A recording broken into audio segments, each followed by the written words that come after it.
At Hashem nishma Avraham barachel, v'gam nishma Taisha Rika bat Mesouda. Il dit ici, Patach, Rabbi Shimon dit un verset qui disait David Amelech, Ki peshaai ani eda, v'chatati negdi tamid. Je connais mes péchés et ma faute est toujours devant mes yeux. Devant mes yeux. Okay? Alors, c'est veut dire quoi? David Amelech, il avait une histoire avec la femme Bathsheba. Bathsheba, c'était sa destinée. Elle a été mariée okay?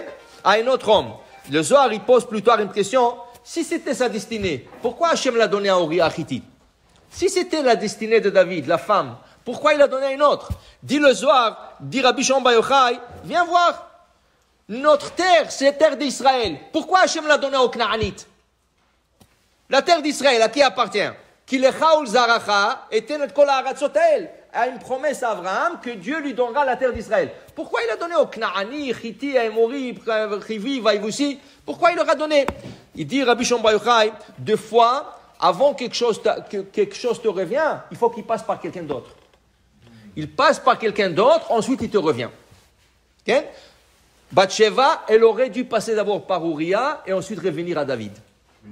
Okay? Maintenant, qu'est-ce qui arrive maintenant, qu'est-ce qui va arriver? David, il va demander à son mari, à son homme, qui était le général d'armée de David, Uriah Hittite. Il lui dit, tu sais quoi, prends vacances, rentre à la maison. Prends un petit break. Il dit, dites-moi, vous êtes le roi, moi c'est le général d'armée. Ne me dites pas quoi faire dans la guerre, hein? C'est moi qui commande ici. Rien qu'il lui a dit ça, David aurait pu le tuer sur place. Parce qu'il s'est conduit avec audace envers le roi d'Israël. Qu'est-ce qu'il fait David? Non, il ne va pas le tuer. Il dit, tu veux sortir à la guerre? Sors, va. Il sort, il meurt. Maintenant, les gens, qu'est-ce qu'ils ont vu? Les gens, comment ça a été? Les gens, ils ont dit, il l'a tué pour prendre sa femme. C'est pas vrai? David, il a dit, rentre à la maison, et lui, il a dit, je vais sortir. Il dit, sors. Qu'est-ce que je vais te faire? Tu veux sortir, sors. Mais David, il a dit, t'es rentré. David Amelech, depuis, il n'arrêtait pas de pleurer. Il a dit, Ki peshaai ani eda, je connais mes péchés, mais chatati, et cette faute est toujours devant mes yeux.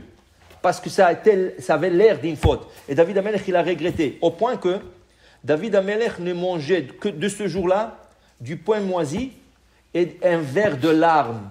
Il versait les larmes. Quand il disait le Télim le soir, il versait de larmes.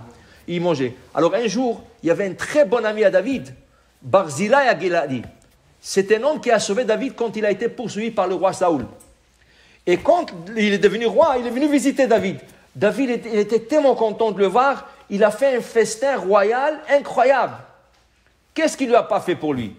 Et Barzilai, il a dit, voilà, tout le monde mange, David Amelech ne mange pas. Il lui dit comme ça, pourquoi vous ne mangez pas?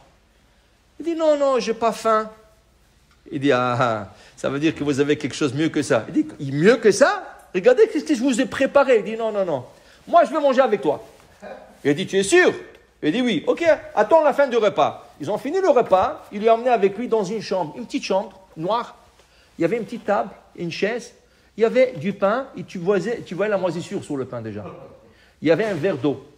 Il a dit, voilà, chaque jour, après que tout le monde mange, moi j'assiste au repas. Je viens ici, je mange ce pain et je bois ce verre. Alors il dit, c'est quoi ce verre? Il dit, ça c'est mes larmes que je verse chaque soir pour dire le Tehillim et je pleure pour mes fautes. Ça c'est le verre que je bois et je remplis et je bois ce verre. Alors David Amelech c'était un tzaddik. Tout ce qu'il a demandé pour cette faute, il n'a pas fauté. La Gemara dit, tout celui qui dit que David a fauté, il a tort. Il n'a pas fauté. Mais les gens l'ont aperçu comme une faute. Alors David dit, Vechatati, et cette faute, toujours elle est devant moi. Toujours. Et il y a cette faute devant moi. Okay? Et après, les gens, qu'est-ce qu'ils faisaient? Les gens méchants, qu'est-ce qu'ils faisaient? Les gens qui étaient méchants passaient sous la fenêtre de David et ils disaient, quand est-ce qu'il va mourir celui-là? Parce que tant qu'il est vivant, on ne peut pas construire le temple. Hachem lui a dit, dans ton temps à toi, tu ne pourras pas construire le temple. Okay? Alors les gens méchants, qu'est-ce qu'ils faisaient? Ils passaient, David Amelech dit dans Tehillim, Samarti be'omrimli bet Adonai nelech. Je suis content qu'ils le disent.